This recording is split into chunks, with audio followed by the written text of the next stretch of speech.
All right. Well, here we go. This is the first where I am actually broadcasting live in relation to a dish that I created, on Google Hangouts, on Facebook, on YouTube. So it's very cool. Okay, so earlier on, I had, and this was just a few days ago, I had this idea to come out here. Well, not come out here. I had this idea to create a new type of polenta. I was talking to my wife one evening, and I said to her, I said, I've got this idea that I want to do with some brown rice. And so I said, I want to try a polenta out, and I think that it will. I think it'll really be a game changer, and I want to see if I could do it with the brown rice, brown basmati rice, because I wanted more of the fragrant type of rice. Oh, well, okay. Let me make sure I hit the hit the mute so you're not hearing me back again. Anyway, so she said, well, that sounds like it will be pretty good. So let's see what we're going to do with this, right? So anyway, she went to, and Kim, in answer to your question, because you asked about, fielding some questions here, you asked about where can you get this stuff? Can you get it at Trader Joe's, Whole Foods, where to go for the shopping? You pop into Whole Foods and you just kind of turn around and walk out with your granola in hand. So in answer to your question, wow, you are like, if you've got Trader Joe's and Whole Foods right by you, along with a really good farmer's market, you really got it all. I mean, that's primarily the two places that my wife and I will shop, except for the restaurant supply, house where they supply like some of the bigger food items. Like, we'll get 50 pounds of red and brown onions, right? We'll get like 40 pounds of taro root, and I mean, so we kind of shop really big. Mainly because we don't like to have to keep on going back to the store, and we process the stuff down so that we can pretty much get our stuff done a month in advance. We kind of make everything down basic and then add to it as we need to innovate different dishes. So we may cook up like a huge, 3 or so gallon pot of garbanzos or lentils or peruano beans or black beans or one of the other beans, right?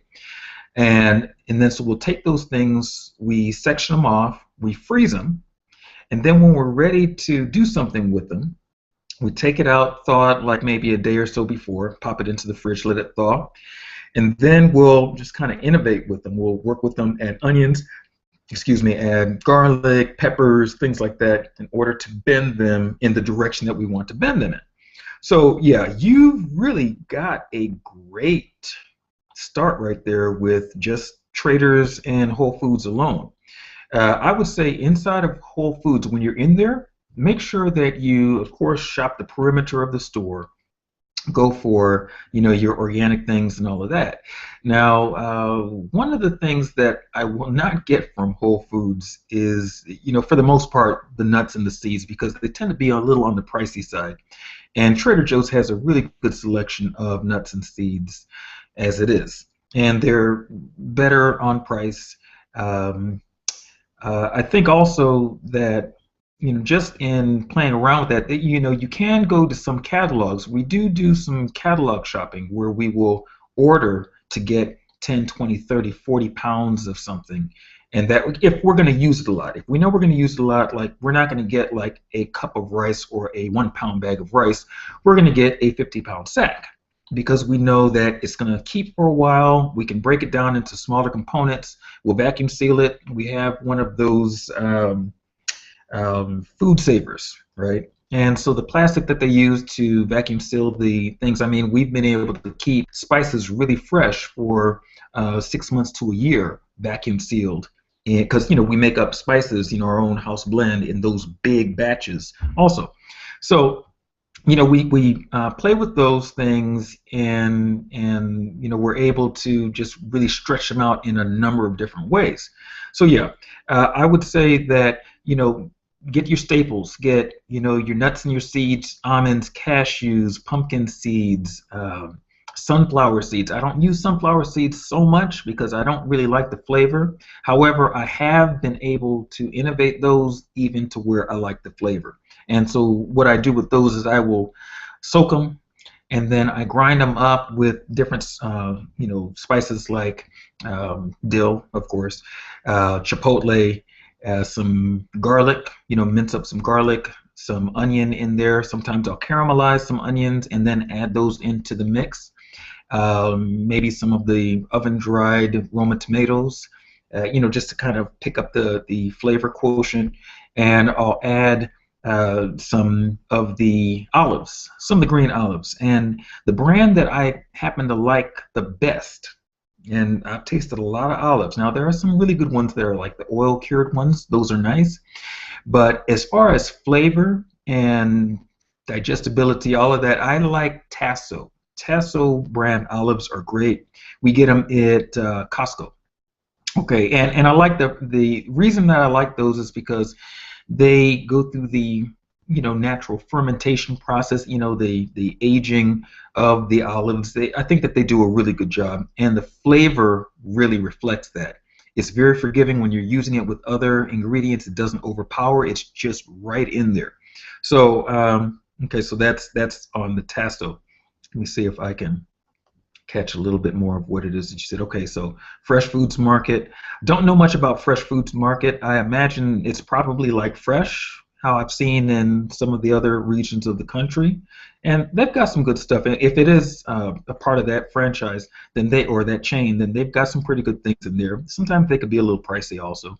I like the layout of the stores if it's the same one. I was in Orlando last year, and I believe I visited one of those with one of my aunts, and I loved the way that the store was laid out. I could have actually taken a cot and set up the cot in the store and just stayed there. I mean, I was like, okay, I'm home. I don't need to go anywhere else. So I would say that if that's the same place, then yeah, you're good there. Just kind of watch the prices. I think that you can get a better value going to some of the farmers markets and going to, Traders has some good things, and then some of the catalogs again, and that will be like an online trip, online shopping trip. Okay, so let's see. Yeah, part that walks in and it's fruit and okay, familiar. Okay, yeah. So anyway, so basically, let me kind of go into what it is that I did, and I'm gonna kind of filter through some of these pictures right here. Okay, this is the setup right here. Now, if you notice, I've got I hope that you can see this. You know what? You may only be seeing my face. Let me double check that and share my screen, because I'm sitting here talking as if you know exactly what I'm talking about, because I'm thinking that you're watching my screen. Let me share my screen and then, okay. Let me share my screen, and then you will see exactly to what I'm referring. Open on-air meetings. Okay. Sharing the screen now.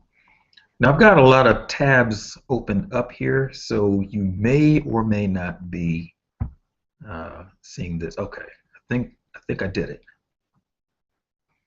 I think I did it. Let me wait and see if my screen shifts. Okay, boom. Okay, share.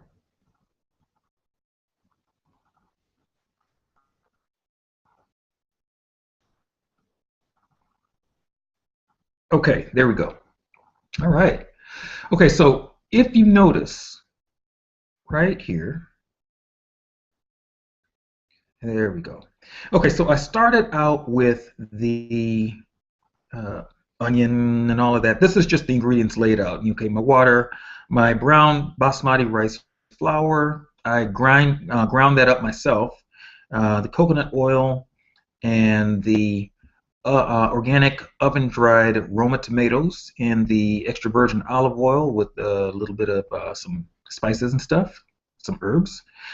These are the cashews right here up at the front middle. And then these are spices. These spices, I've got a little bit of some wakame, which is some seaweed, a little dill weed. I know that sounds a little strange, but trust me, it added to the flavor, added just that nuance without overpowering it with, extra fishiness. But it added that freshness of the sea to the dish. It was perfect. Okay, there's some dill seed over here, dill weed at the right, and then I have a seasoning blend that I use, like if I were to do like a pizza type bread or something like that. Little minced onions that are dried, some basil, little parsley, all those things dried up together, a little sage, and so on and so forth. Really good combination there. And then I've got the garlic. Now I used 3 of the cloves of garlic. Now I'm going to move through the process here. Hopefully I don't start at the end and move back to the beginning. There we go. Good. So we're starting at the beginning. Okay, so I minced up the onions. Now it's very easy. It wasn't an incredibly large mince. It wasn't a small one. It was just right in the middle. I'd say a medium mince on that, right? It's just underneath the size of a chop. All right. And then I went from there, and then I added the coconut oil and a little bit of the garlic, okay, and some pink Himalayan salt. Okay, let's see. Okay, so yeah, so I took 3 of the garlic cloves, and then I cut off the ends, took the skin off, and then I mashed them, okay, because I wanted to release the oils, okay, and then I chopped them up. It was a coarse chop because I still wanted those like little bites of garlic in there. I knew that I was going to saute them in the oil, so it was going to take that rawness away from the garlic and really mellow it out. But I wanted to make sure that I didn't lose the garlic, like mince it down so much that all it did was just kind of blend into everything. Because to me, there is a place for that. It just wasn't in this dish. I wanted certain flavors to pop at certain points to give a little play on the tongue, some more texture, some more mouthfeel, along with these changes in flavor. I believe that flavor should dance on your taste buds. It's like a dance. It's like musical notes. And if everything is playing at once and you don't see the differentiation, then you don't really have a song. You just have noise.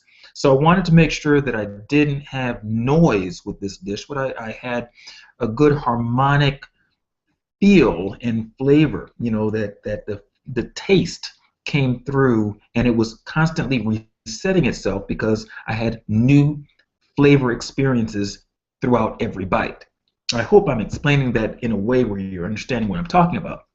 Okay, so I added some Himalayan pink salt. We got a really good deal with it at Costco, so we tend to get ours from Costco. I do have an acquaintance that I met who's over in the Florida area that I think I may be checking him out for his salt to see if I get a good price. I could probably get it at a really good deal buying it in the massive poundage, which we tend to do anyway. Okay, we always keep this on hand because it's got like something like 84 minerals. Okay, so I added the salt in order to sweat out the onions, and then after that I also threw the garlic in before I mixed the salt and all of that in. Okay, that's still in coconut oil. I like it because it's a medium chain triglyceride, so it's a healthier oil to cook in. Okay, and then so I mixed it around, and then by the time that I finished, I was ready to now add the spices along with the tomatoes. Okay, and then so I went ahead, stirred that around as well. Now this is my old trusty skillet. I use this skillet for so many things. It will probably be in our family until a handle just falls off. And you gotta have cookware where it's like your go-to cookware. Okay, so anyway, mixed all of that stuff up, and then I added the cashews to the blender. We're using a Blendtec. We have Vitamix and all that. We got rid of our Vitamix and got the Blendtec. I'm in between on which one is better. I think the Vitamix is better for certain things and the Blendtec is better for other things. Definitely the Blendtec does tend to be a lot more noisy, if that's possible, than our Vitamix was. However, I like the fact that I don't necessarily have to stay there and babysit it while the things are blending. I can just let it do its thing and just walk away, and it's set on a timer, and when it's finished, it's finished. So I added water, and then I blended it and made a nice cashew milk out of it. Okay, and then I, continued to saute the ingredients of the pan and boiled up some water because I wanted to make sure that when I was ready to add the rice flour, the homemade rice flour, brown rice flour, basmati, I was able to just take the water and pour it in there. So once I added the brown basmati rice, I incorporated it into the skillet, right? And then until it came to this texture right here. Now this texture, it's very well coated. It's absorbed some of that oil real good, so it's not gonna really stick and get all gummy and everything. Now there's a number of ways that I can go about making the polenta. This is just another technique that I use for this particular dish. Okay, I wanted to really infuse the rice flour with the flavor of the seasonings and the spices and the onions and stuff. Okay, so I added the boiling hot water and then began to stir it around. Okay, you see the stirring action there. And then as it got to the thickness, I started, I added a little bit more water, and then I finally added the coconut, not coconut, excuse me. I could use coconut milk, but the cashew milk here. And then stirred it up, let it simmer, and then once it was done, I plated it. And so over here, what's inside of the little ramekin is some lentils. Lentils that have been not curried in the sense of how we normally do curry, but they've been somewhat curried down nonetheless. Peppers, onions, garlic, some really good spices. And so I popped it into the ramekin to have that as a snack along with my brown basmati rice polenta. All right, and I garnished it with a little dill weed and some a drizzle of extra virgin olive oil. So that's really what it is that I did in order to come up with that recipe. It's very good, very tasty, very creamy, and on top of that, it's very healthy. The reason why I used the brown basmati rice is because I didn't want to get rid of the bran or the fiber that the rice has. And I figured, well, if I could do this where the dish itself tastes really good, why would I want to get rid of the valuable, beneficial aspects of the grain? I mean, the rice itself, when you get rid of the bran, you pretty much strip away its nutrients, the phytonutrients, the B vitamins, and all of the other stuff that's really good for you. And what you're left with is just starch.